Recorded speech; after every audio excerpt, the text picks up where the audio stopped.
firstborn son. This is the story of their complex relationship. Charles tried to be a more modern parent, but he didn't have the tools because he didn't grow up with them. A shared tragedy defined this father and son. There's this marvellous picture of Harry holding very, very tight to Prince Charles's hand for support. For years, they were close.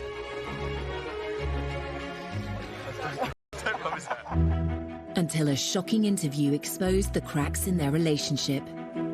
Trapped within the system, like the rest of my family are.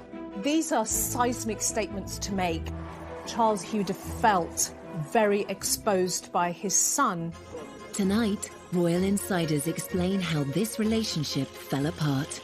He said it was the most terrible thing to make William and I walk behind our mother's coffin. It should not have been allowed.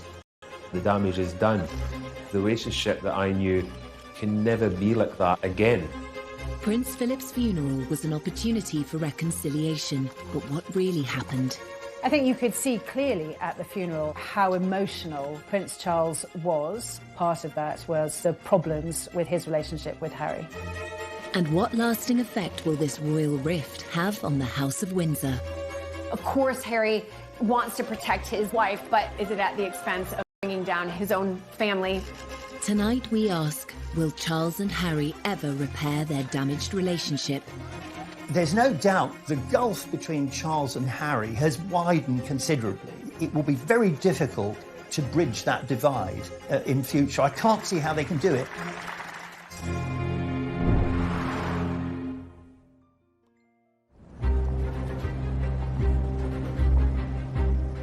March 2021.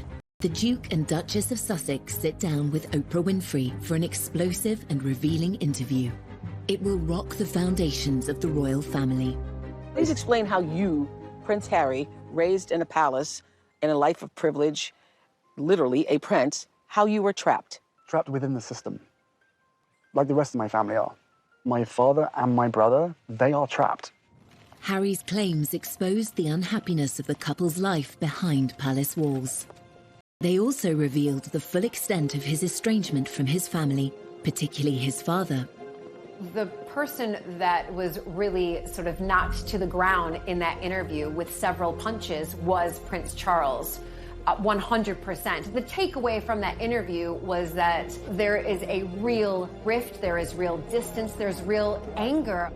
You could see that it was, but at the same time he wanted to. He wanted to get a message through that he has struggled deeply with what's been going on, and there are definite fractures in the relationship.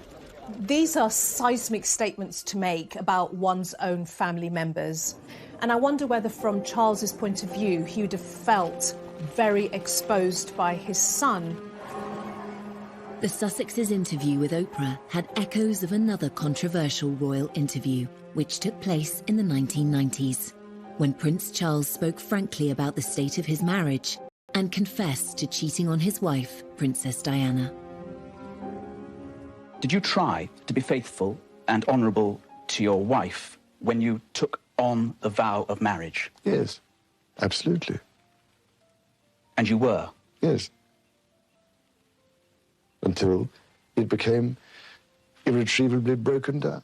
In the back of Charles' mind, there would have been a certain amount of guilt because it would have brought up memories of his own attempt way back in 1994 to get the media on his side. So on the one hand, he was being criticised by Harry and was probably very upset by that. But on the other hand, it's very difficult for me to sort of attack him for doing something which I myself did, you know, when I was young. Every single time anybody agrees to one of these huge interviews, they're doing it for one reason and one reason only. They're doing it to put their side across because they assume that when they have done that, everybody will be on their side and love them even more. And we've seen so many times in the past how mistaken that can be. While Charles's interviews stunned the world in the 1990s, his son's revelations may have gone a step further and hurt those closest to him, including his father. There's no doubt the gulf between Charles and Harry has widened considerably. I mean, I think if they're not careful, it will be very difficult to bridge that divide in Feud. I can't see how they can do it. Grant Harold was a former butler to Prince Charles. He witnessed firsthand the loving bond the royal father and son once had, which has now seemingly been lost. The damage is done, and that makes me sad, because the relationship that I knew, which was a loving, caring, fun relationship, can never be like that again. Prince Harry's decision to speak so candidly was a dramatic move. To understand why it happened, we must return to the beginning of Harry's life and consider events that took place soon after he was born. 15th of September 1984. Well-wishers around the world celebrated the birth. He was known to his family as Harry, and his father was acknowledged in his full given name, Henry Charles Albert David Windsor. I remember at the christening, they were both looking incredibly happy. William was a tearaway, he was running around like mad, but Harry was quiet and peaceful. In public, Charles and Diana were delighted by Harry's arrival, but in private, they're said to have clashed over how to raise their sons. Diana wanted them to experience the real world with a degree of freedom, a concept that Charles may have struggled with.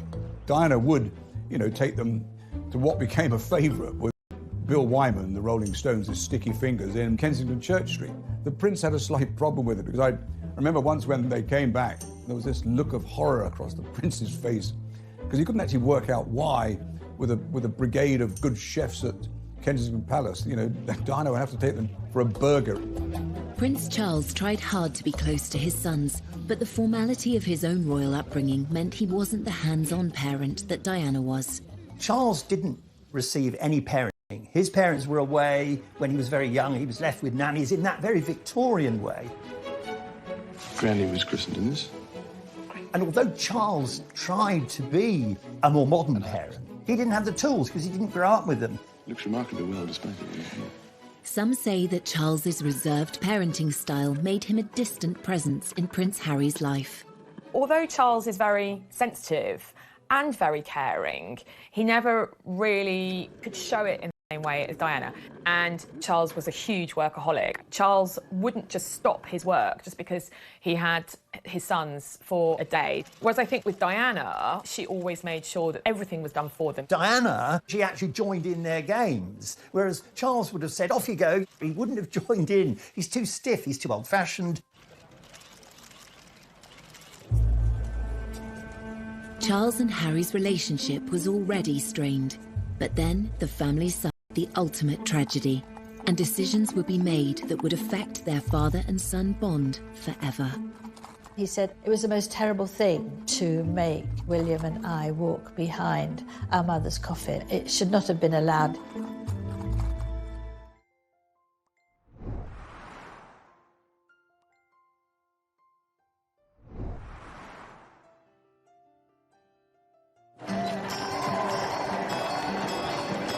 When Harry was born, he and his brother William grew up initially in a happy family unit. But there were growing signs of tension between their parents. Diana said that during her pregnancy, but that it all went wrong after Harry was born. If these marital struggles created a distance between Charles and his young son, things were about to get worse. It is announced from Buckingham Palace that, with regret, the Prince and Princess of Wales have decided to separate. This decision has been reached amicably, and they will both continue to participate fully in the upbringing of their children. In 1992, Harry's parents went through a very public breakup. The 8-year-old now struggled as he was bounced between Charles's Highgrove estate and Diana's Kensington Palace apartment.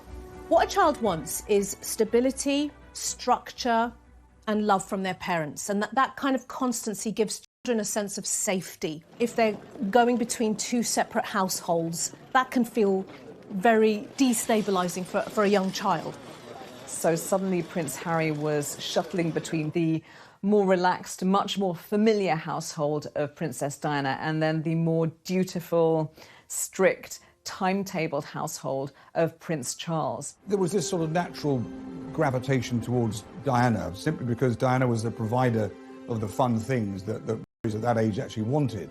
Charles, interesting enough, acknowledged that William and Harry were both happier and engaged when in the company of their mother. And in that respect, one has to applaud the Prince of Wales, because he could see that his children were happier in those early days with their mother rather than him. Harry was caught between the world of royal formality set out by his father and the more carefree mindset of his beloved mother.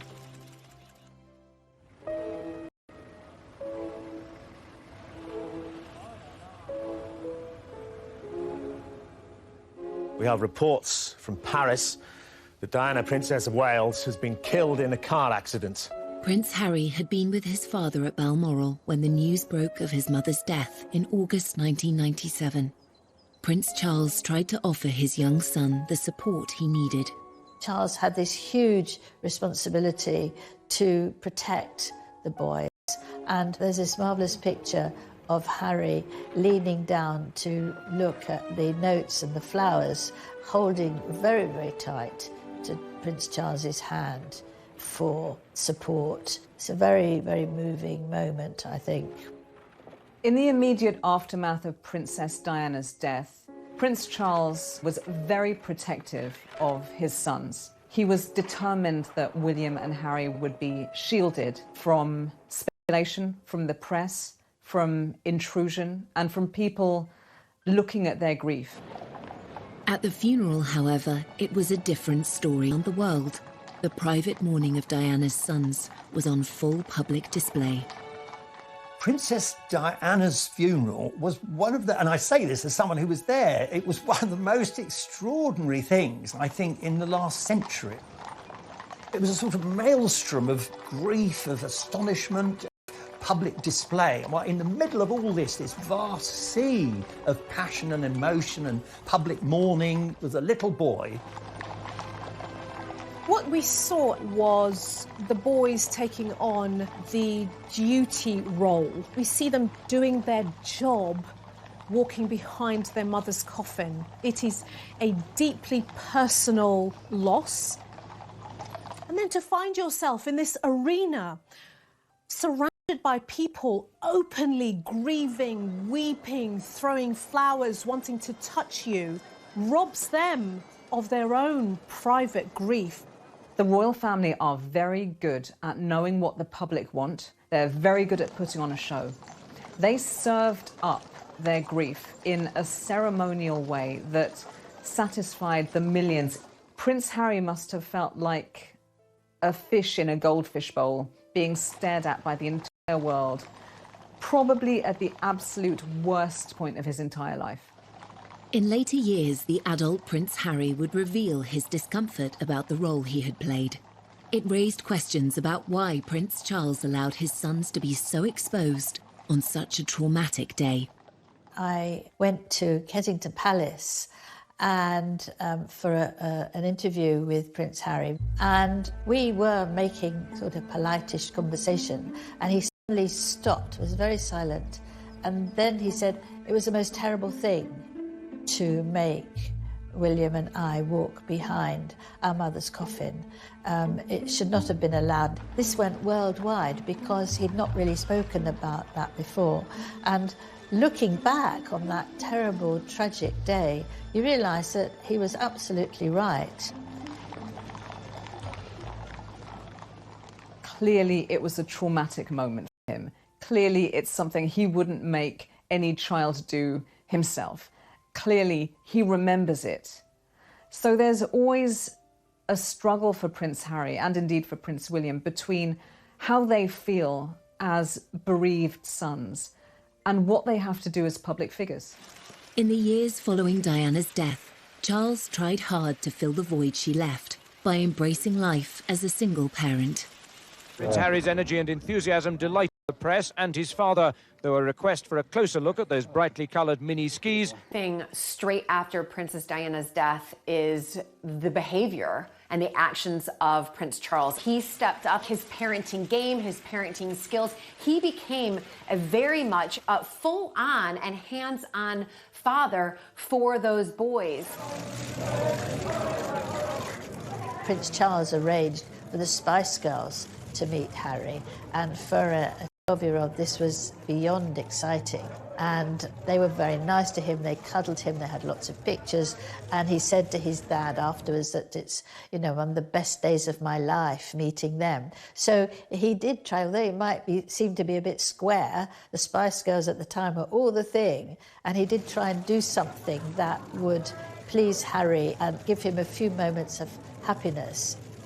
Charles made enormous efforts to do a lot more for the boys, to spend more time with them, to go to various events with them, and that was all to the good. I think that worked very well. Following the breakdown of his marriage to Diana, Charles's standing with the public had been at an all-time low. Just a few years later, he was becoming a hit with the world's media. Charles was under so much pressure. He'd been criticised so much through the disintegration of his marriage to Diana. He was very self-consciously promoting this idea of him as being close to the two boys. This was really to try and overturn the earlier image of him as cold and aloof, while Diana was warm and fun. Oh. I remember the footage from the skiing trip, and it looks adorable. And then you've got dozens, if not hundreds, of official world's media photographing them and lobbing questions at them. My arms aren't long enough to get around it. And making sure that all those lovely father and son smiles are captured. Don't love his hair. There's always been a huge desire from the press to have photos of Charles and Harry and William. Charles's attitude was very much give them a bit of what they want and then they'll leave us alone. But I'm not sure that Harry was ever as comfortable with that. Unknown by the media, the young Prince Harry's frustrations with royal life were growing. This was compounded by the death of his mother, whom he believed had been hounded by the press. When Princess Diana died, Harry was only 12. As time passed, of course, you're going to start questioning, why did she die? Who caused the death?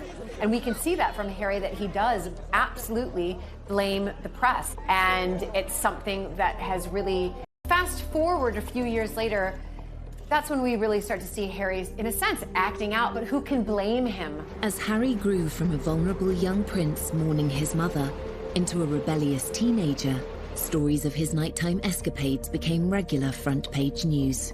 Harry's teens, by his own admission, were a very troubled time for him. Smoking and drinking too much, getting into trouble at school, cries for attention. It was one thing after another. They still me and I still read them. Why, I do not know, but I have to read them just for peace of mind, just to know what they've written and to see who wrote it and see who took the photographs, you know, write that down for later. When I was there, it was very much the days of when Harry was kind of called the kind of party prince. I remember on occasions, like on a Sunday morning, there'd be whatever Harry'd been up to the night before would be in the press. And then, obviously, I'd see him and I'd say to him, well, you had a good night then, kind of thing. And I'd have a laugh. And luckily, he would have a chuckle and he would go, maybe, you know, kind of thing. In 2002, newspapers revealed Harry had been caught smoking drugs and drinking underage in pubs near his father's home, Highgrove in Gloucestershire.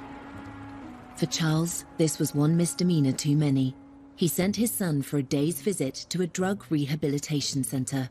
The palace viewed this with alarm. I mean, I think they always do, because anything that's out of control inevitably is damaging, especially for Charles, because it reflected badly on him as a parent.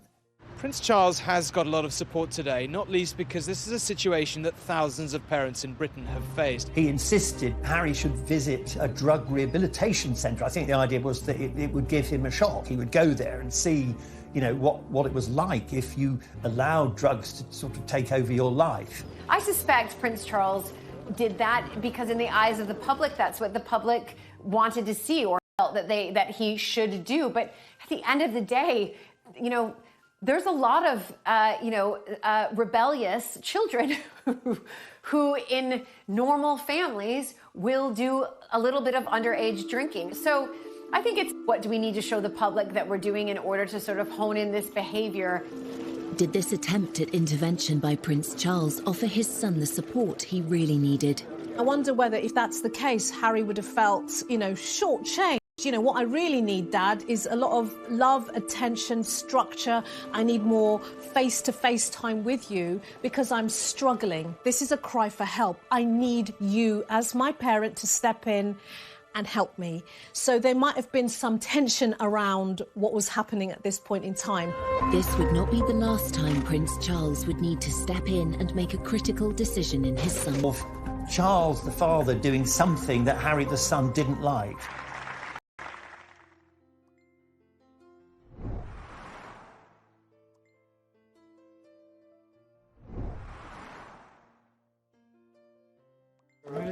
One reason for the decline in the complex father-son relationship between Prince Charles and Harry is the difference in their approach to life and to their royal roles. Both men were shaped by their formative experiences at school. Charles was given a tough, formal education that emphasized duty. He was a sensitive, vulnerable child who was put through this most appalling education to try and toughen him up. From the age of 13, Charles was sent to Gordonston School in northeast Scotland, just as his father had been before him. But the tough regime was ill-suited to the sensitive prince. Prince Charles called it Colditz in kilts, and like a prison sentence. It just wasn't for him. Prince Charles was bullied at school from end to end. He was completely and utterly, solidly miserable for the entirety of his time there. By contrast, Harry's school days at Eton were more sedate. Not as academic as his father, he was certainly more popular. Charles likes book learning. He wants to get the answers to his questions by going to the library and studying. Prince Harry's energy is really the opposite. Prince Harry is not shy and retiring or stiff or staid. He's not crusty or dusty. He is naturally athletic. He's naturally outdoorsy. Harry said that he decided very firmly that he wanted to mix with the bad boys, and he played lots of tricks. While Charles attended Cambridge University, Harry's modest academic record did not push him into higher education. Yet both father and son spent time in the armed forces, developing their sense of duty. Exams never been my favourite, and I always knew that I was going to find it harder than people, but I'm through that now, and finally got hands-on to a job that I absolutely adore. It is still hard work, but I'm better than William, so it's fine. Yeah. Going into the military is actually quite traditional for male members of the royal family. You do your stint in the military. It's a very 18th century idea. Prince Charles and Prince William did their years in the military, but they didn't make it their identity. As heirs to the throne, Charles and William have special roles. Whereas Harry saw in the armed forces an opportunity to create his own identity and purpose. If they said, no, you can't go frontline, then I wouldn't drag my sorry ass through Sandhurst. He could forget about himself as a royal. He could forget about the press intrusion. It was as if his army experience gave him what the colleagues loved him. They barely can even think of him as sort of a prince. He's just Harry to them. He's one of them. Even as Harry's service career thrived, the interest shown by the press was growing intense. His father tried to help. At that point, Harry was third in line to the throne, so a massive target for any enemy to want to take him out. The first time was under absolute secrecy, and Charles was very much involved in that. And he spoke to the MOD, he spoke to the head of the army, and they all came up with this plan to deploy him, but to keep everything secret, so no one knew. When he was deployed to the front line in Helmand in December 2007, even his butler was unaware. When he went to Afghanistan, that was extraordinary. I mean, at that point, I thought we knew where they were. We didn't know. It didn't stay a secret for long. The prince on the front line, Harry on active service in Afghanistan. He's been secretly deployed for 10 weeks, fighting shoulder to shoulder with his fellow soldiers in the war against the Taliban. Prince Harry's return became inevitable as soon as a news blackout of his presence in the country was broken by the foreign press. The Taliban made it clear that they would make extra efforts to either kill or capture the royal prince. For his own protection and for all the soldiers around him, had to fly back very quickly after only 10 weeks, and he was utterly devastated. He was furious. This was the happiest time of his life, the time when he felt he really belonged and was making a difference and was on a career path that suited him and that he could make the most out of and make a real difference. And again, he blamed the press. Every time he's trying to be himself, whether that's as a soldier or a young guy that wants to smoke a joint and hang out with his friends, the press gets onto it, and that's another thing he just can't do. I think that came next to losing his mother, really, that he'd lost what he loved to do and where he loved to be, and what was there left for him. Harry seemed to hold the press responsible for his mother's death and for the curb on his service career. Then he discovered that his father was involved too. Unfortunate for Charles that he was implicated in the decision to recall his son, because it was another example of Charles the father doing something that Harry the son didn't like. Harry must have been saying, look, here we go again. Are my father and the world's media actually working together? The next one in a long line of emotional betrayals that have come from the people who are really the closest to him. In fact, Charles's involvement in removing Harry from the theatre of conflict was motivated by a desire to protect his son.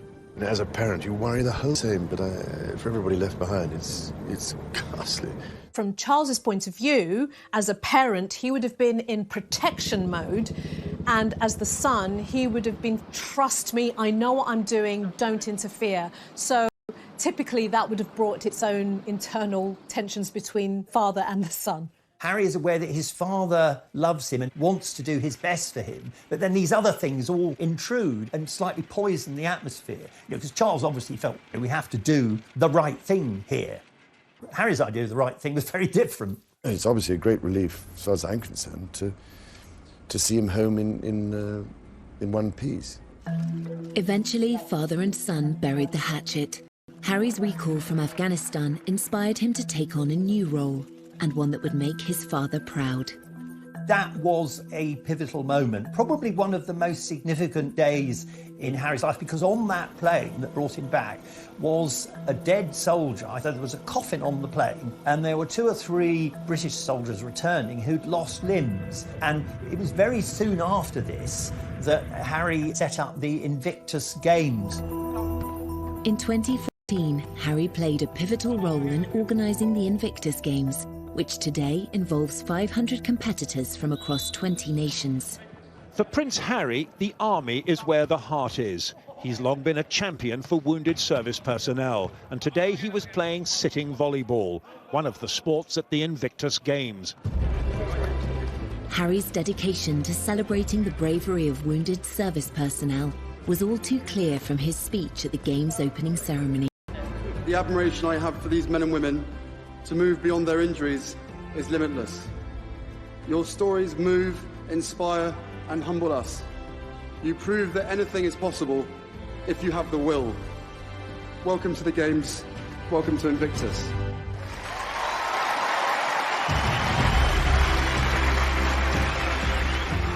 It was to prove a golden period for a now united father and son.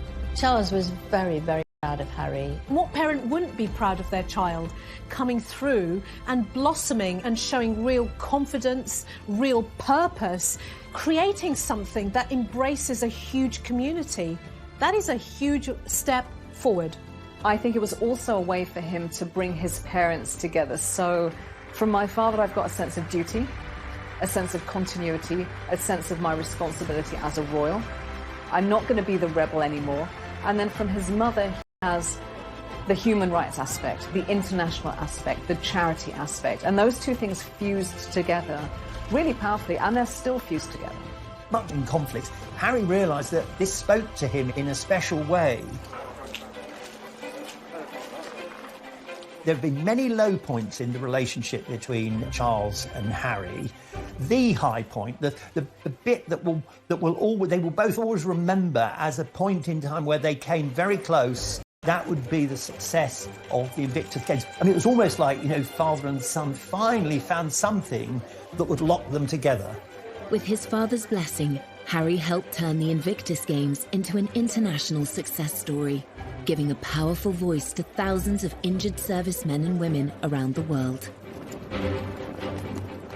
Harry was now making a positive contribution to the royal family and to wider society. Father and son were now more aligned than ever before, and Harry was soon invited to take on further public duties. Prince Harry was a different type of royal. He was a royal just like his mother, very hands-on. Prince Harry has never wanted to just do the service and the duty that a royal member, must do by simply arriving at an event, giving a speech, waving, and leaving. He wanted to take on more active roles, being very, very hands-on, dancing, hugging. You can't sit there with a stiff upper lip with your crossed arms and not get involved. We knew from the start that these countries were going to be fantastic fun. I've never taken myself too seriously.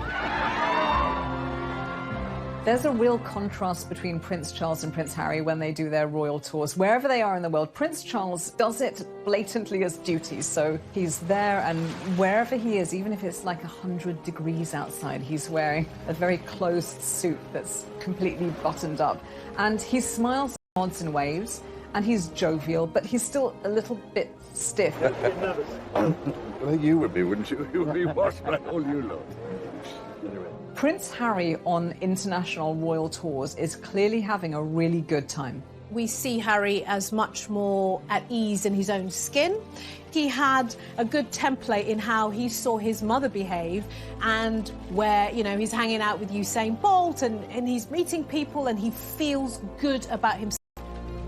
This was Golden Harry, the bloke that everyone wanted to go and have a drink with, the bloke that all girls wanted to go and have a flirt with. He was that kind of the action Jackson superhero that had served his country and kind of could do no wrong. Charles and Harry were very close, probably as close as they've ever been. There's a famous Oscar Wilde quote which says about children and their parents. It says, first we love our parents, then we judge them, sometimes we forgive them. For 3 decades, they were moving on and putting the past behind them, as this illuminating interview with Prince Charles from 2018 suggests. Your children always surprise you, really, because you think they pull your leg all the time and appear not to pay any attention at all. In fact, you then later discover perhaps they... Good Lord, don't tell me you actually listened, or... The relationship between Harry and Charles has suffered since 2018.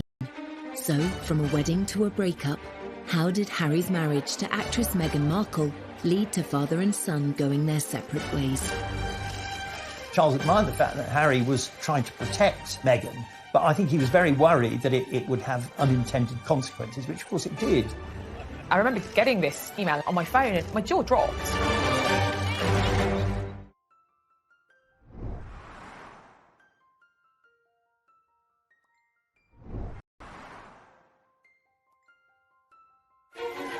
Royal history shows that affairs of the heart often clash with responsibilities of the role. In the case of Prince Charles and Prince Harry, adding a love interest to an already complicated father-son relationship had the potential to make matters worse. This is a repeating pattern over generations in the royal family. We've seen it with Charles, Diana and Camilla. That tension between wanting to be the person you love, being in a family business, and also being a member of a family. Harry was just 10 years old when his father shocked the world and described the tensions in his marriage to Princess Diana, as well as his own adultery, in a frank TV interview. I have, on the whole, tried, I think, to get it right. I mean, constantly, people scrutinising. So, I mean, I have always tried to get it right, try to do the right thing by everybody. So you can imagine, it's not a very happy or encouraging thing when this sort of business happens. So when his own sons started dating, it seems Charles advised them to choose their ideal partners based on love, rather than any other considerations. Prince Charles believed that, unlike what happened to him, where he was almost forced into a marriage and the wife had to be a virgin, he was determined that Prince Harry Prince William could find someone who they loved and who they wanted to marry. Harry had 2 big previous relationships before Meghan, so Chelsea Davy and, of course, Cressida Bonas. But while they appeared happy on the arm of the dashing prince, they weren't so keen to become princesses. Chelsea was like, absolutely not. I don't want to be in the public eye. I don't want to be written about in papers. And the same thing with Cressida. We know that both of those girls ended that relationship because they did be a member of the royal family. Eventually, Harry did find the love of his life, and royal reporters are still kicking themselves that they didn't spot the signs. It's all very formal, obviously, when you're covering the royals, and there we were in one of the very smart rooms in Buckingham Palace, and Harry came bounding over, saying, "Hi, Em, how are you doing?" We're like, "You're tanned, or is it burnt?" And he said, "Yeah, I know.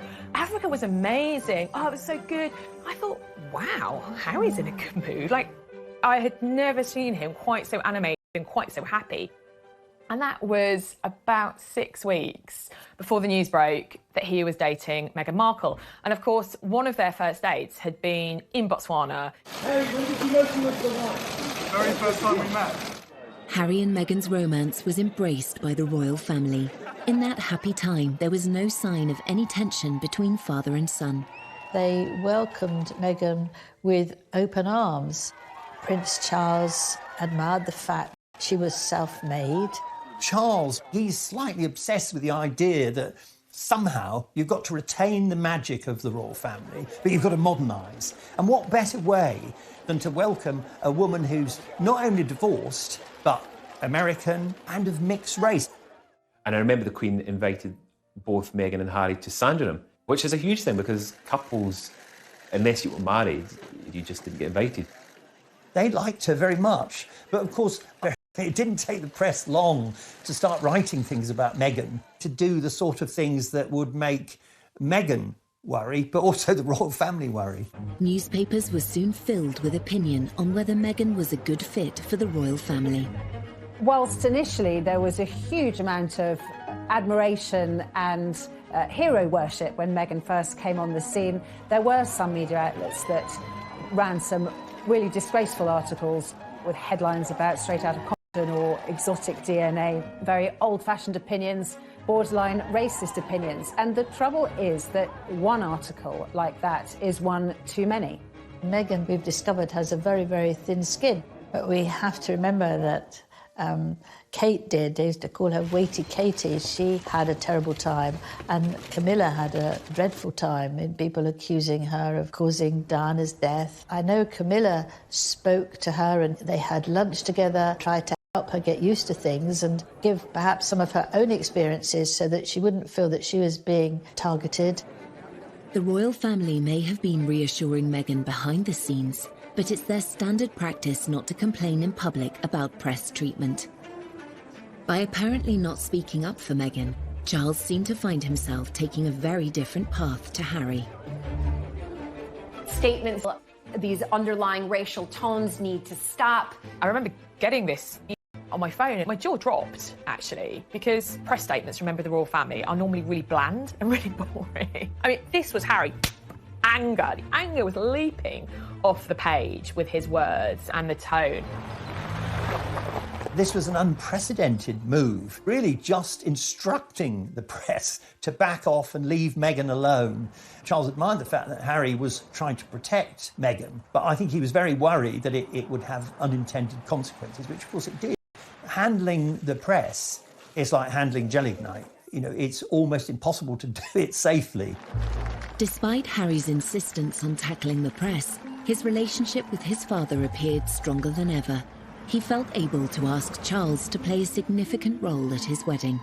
Meghan's father infamously didn't come to the UK for her wedding because he said he had heart problems and he was in hospital. There was the question of who would walk Meghan down the aisle. Prince Harry asked his father, and what could be better than having the heir to the British throne walk your beautiful bride down the aisle?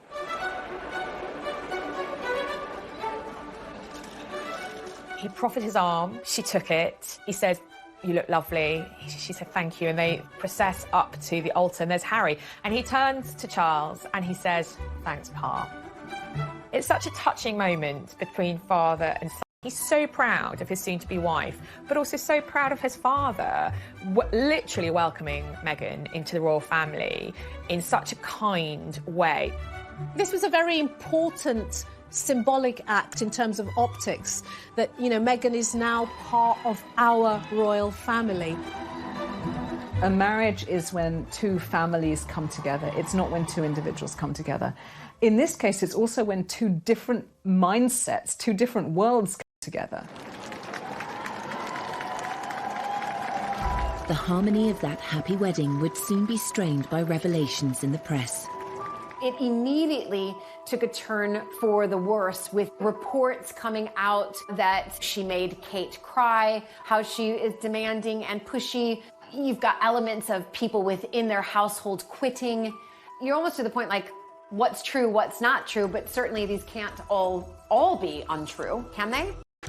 I personally began to see the wheels coming off. Harry was absolutely furious at the leaks, at what was being written. Everyone who knows anything about the press, the more angry you get, the bigger the story. The only way to do it is simply to ignore the press. And of course, Harry was never going to do that. For Harry, years earlier, as he pointed out in the documentary, Harry and Meghan, An African Journey. And part of any job, like everybody, means putting on a brave face and turning a cheek to a lot of the stuff. But again, for me and for my wife, you know, of course there's a lot of stuff that hurts, especially when the majority of it is untrue. I will not be bullied into playing a game that killed my mum. So I will always protect my family, and now I have a family to protect. So he's now thinking, oh my God, the curse is coming around again. It's happening again, one generation on. So decades have passed, but nothing's changed. Everything that she went through and what happened to her is incredibly raw every single day, and that's not me being paranoid, that's just me not wanting a repeat of the past. Harry's perception is that his mother wasn't protected. She wasn't safe when she died. She was being pursued by the paparazzi. She didn't have the security detail that she deserved. If only she'd had what she needed, she may have made it. If Harry harboured a belief that Charles could have done more to protect Diana, resentment would certainly have resurfaced when his father chose not to defend Meghan publicly. Harry, he was like, enough is enough. I'm not standing for this anymore. And he also couldn't understand, and indeed she couldn't understand, why members of his family, particularly his father, were not standing up and saying, you know what, this is unacceptable. Father and son may have been at odds, but the famously close relationship between William and Harry still seemed unbreakable. Every year we get closer. The one person on this earth who I can actually really, you know, we can talk about anything and we understand each other and we give each other support. Yet by 2019, even this sibling bond was under strain, and the world had its first hint of another royal rift. We'll always be brothers. We're certainly on different paths at the moment. I will always be there for him, and as I know he'll always be there for me. As brothers, you know, you have good days, you have bad days. We know over the last several years, really since he married Meghan, that the relationship between William and Harry has been very rocky indeed. Prince Harry's determination to defend his wife whilst his father and brother stayed silent seemed to drive a wedge through the family. Protecting his marriage and protecting his wife were his number one priorities. We know that many members of the royal family feel that service and duty to the crown and to the royal family are their number one priorities, and there's a clear difference there. It's sad for me because when I... And then came a bombshell revelation that would lead to the biggest split in the royal family for 80 years. Can you put up with this? Was it surprising to them? Probably not. Were they happy about it? Definitely not.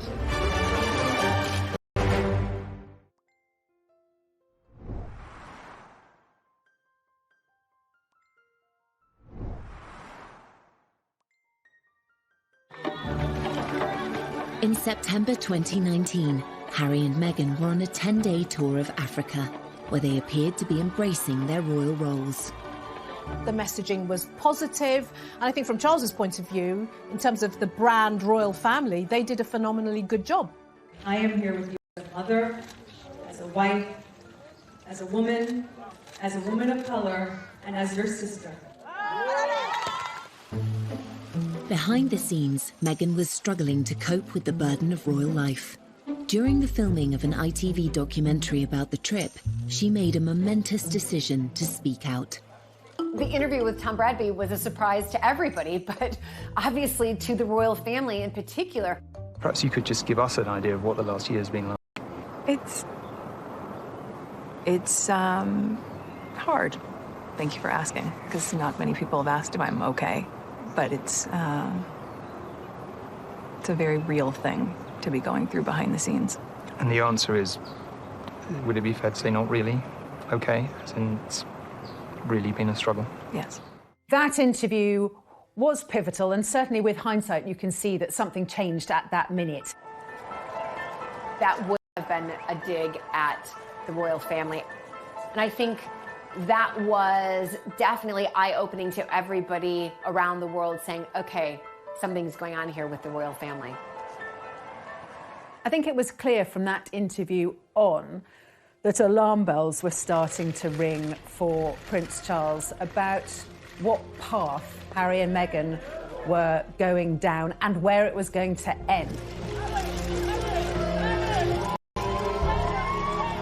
Finally, the tensions between Harry and Charles reached breaking point. 3 months after Harry and Meghan returned from their tour, it was announced that they would step down as senior members of the royal family. In the run-up to Harry and Meghan leaving royal duties and then leaving the country, there were frantic conversations. I think Charles was desperate for his son not to do anything rash. I think Harry felt, oh, here again, my father's trying to stop me being free. Within the royal family, it's a huge monarchy. You can't just say, right, you can go tomorrow. There's lots of complications to senior royals leaving. And the Queen and Prince Charles were working out how to do this. Harry then published an announcement on his Instagram page, sparking a worldwide media frenzy.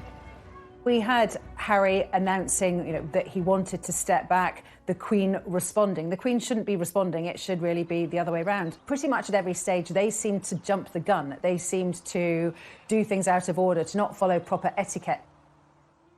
I think ultimately that's how the relationship between Harry and Charles broke down. It is one of the biggest constitutional crises to hit the family, because this suddenly saw a massive breakdown in communication between senior members of the family. It was clear there was something seriously wrong. I think Charles was pretty devastated by the departure for a number of reasons. He'd lost a son, he'd been unable to protect that young couple and keep them within the fold and keep them working for the royal family. Prince Charles had committed himself to a life of royal service, but his son was stepping away from his. Inevitably, this created a further divide between them. The motto is almost duty first and all the other stuff follows. Now, when you now live in a world where you start to put your own needs and wants ahead of duty, this is where the tensions arise, because the rest of the family is saying, well, this is a business. Charles knew over the years how unpopular it's been to have the royal family too big, too costly, too many members who nobody's ever heard of. So he wanted to slimline the royal family. So it was no surprise when his son wanted not only to be not a working royal anymore, but to be half in, half out. That was never going to wash. It seems yet again that Harry didn't receive the support he'd hoped for. You've got here the tension between being a parent and also the child's boss. And here's where the boundaries get very blurry and very messy. His withdrawal from royal duty was never going to be easy, but the sacrifice Harry had to make was far greater than he imagined. He has lost his royal titles. He's lost security privileges. He's lost a lot of money and patronage. He lost all of his military appointments, which he worked for 10 years to build up. When Harry first spoke out about the decision, he expressed his disappointment that his family were unable to compromise. It brings me great that it has come to this. Our hope was to continue serving the Queen, the Commonwealth. That wasn't possible. I think he'd have found it upsetting because he doesn't just do them because it's duty, it's because he's passionate. He loves these things. For Charles, as with the Queen, the monarchy always comes first. Harry seemed to struggle with this idea. Charles will have known that that was going to damage their relationship, but he will have put what he saw as the greater good of the monarchy and the royal family above his personal relationship with his son. Once again, Charles's silence was deafening, but there was a high price to pay. The rift between father and son was growing, and soon the whole world would know about it. Prince Charles loves Harry, but there comes a time when you have to say enough is enough, and that was it.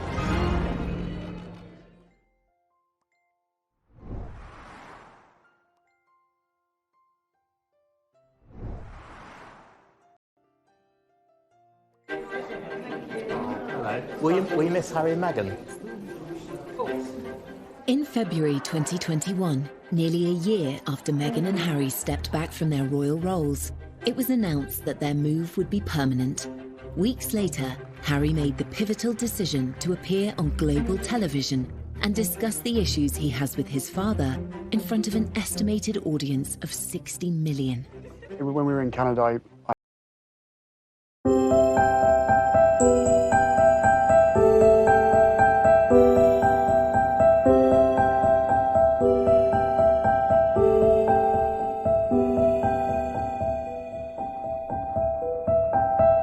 Tháng 12 vội qua, con tim chưa nhận ra cơn tình này đã dứt, anh ngày xưa đã bước, ôi một cơn ngục tan. Tình là đớn đau, tình đi mau, người là khúc ca, là đêm thâu. Tháng 1 em chờ xuân, mất hồn nhiên một thân. Thôi thì anh đã biết lòng em còn chưa nói hết, thôi thì anh đã muốn hờn dỗi. Tình là đớn đau, tình đi mau, người là khúc ca, là đêm thâu. Chậm thôi, anh chưa muốn dừng, anh chưa muốn về, em đã quá mỏi mệt. Chậm thôi, anh cứ kiếm tìm một ánh trăng lừa dối, em cứ đứng nhìn theo. Chậm thôi, chân không theo nhịp, em tìm bên nghỉ, chưa đủ cơn say làm người anh yêu.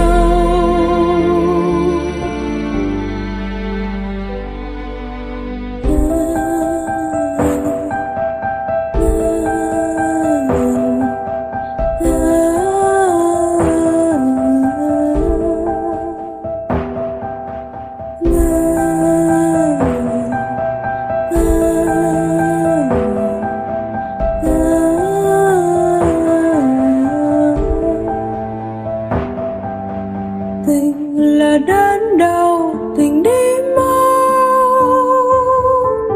người là khúc ca, là đêm thâu. Chậm thôi, anh chưa muốn dừng, anh chưa muốn về, em đã quá mỏi mệt. Chậm thôi, anh cứ kiếm tìm một ánh trăng lừa dối, em cứ đứng nhìn theo. Chậm thôi, chân không theo nhịp, em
let's be honest, that many people really wanted to see, not least those in the family themselves.